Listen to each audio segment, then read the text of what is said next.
மேஷராசி அன்பர்களுக்கு இந்த காலகட்டம் தொடங்குகிற அன்றே நமக்கு சந்திராஷ்டமத்தில் தொடங்குது. ஸோ கொஞ்சம் எந்த ஒரு விஷயத்திலுமே அவசரம், பதட்டம், படபடப்பு அதெல்லாம் எதுவுமே வேண்டாம். கொஞ்சம் நிதானமாக, பொறுமையாக, கவனமாக எந்த ஒரு விஷயத்தையும் நீங்கள் பார்த்து பண்ணுங்கள். பொருளாதாரம் சம்பந்தமான முடிவுகளில் முடிவெடுக்கும்போது, முக்கியமான முடிவுகள் எடுக்கும்போது ரொம்ப கவனமாக பார்த்து எடுங்க. எந்த ஒரு விஷயம் எடுத்துட்டாலும் குடும்பத்தாரோட ஆலோசனை பண்ணி, உங்களுடைய வெல்விஷர்ஸ் இருப்பாங்க, அவங்கள்ட்ட ஆலோசனை பண்ணி அதன் பிறகு முடிவெடுங்க. ஏன்னா பாம்பு கட்ட மாதிரி நம்ம ஒரு தேவையில்லாமல் ஒரு முடிவெடுப்போம், மறுபடியும் கீழேருந்தே ஆரம்பிக்கிற மாதிரி ஆயிடும். தொழில் சம்பந்தமாக, உத்தியோகம் சம்பந்தமாக கடுமையான பணிச்சுமை இருக்கும்.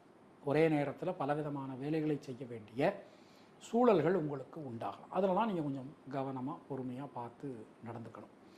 பொதுவாக இந்த நேரம் நமக்கு எப்படி இருக்குது, எப்படி அமைஞ்சிருக்கு அப்படின்னு சொல்லி நம்ம பார்த்தோம் அப்படின்னா, தொழில் ரிஸ்க் எடுக்காதீங்க.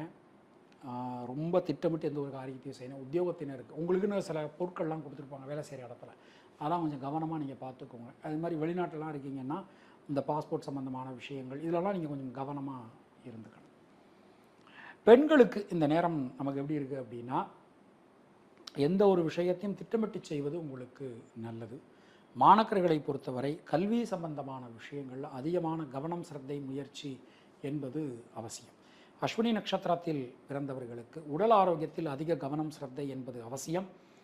பரணி நட்சத்திரத்தில் பிறந்தவர்களுக்கு நண்பர்கள், உறவினர்கள்ட்ட பேசும்போது வார்த்தைகளில் கவனமாக இருக்கணும். கிருத்திகை நட்சத்திரத்தில் பிறந்தவர்களுக்கு வண்டி வாகனங்கள் பயன்படுத்தும் போது எச்சரிக்கை தேவை.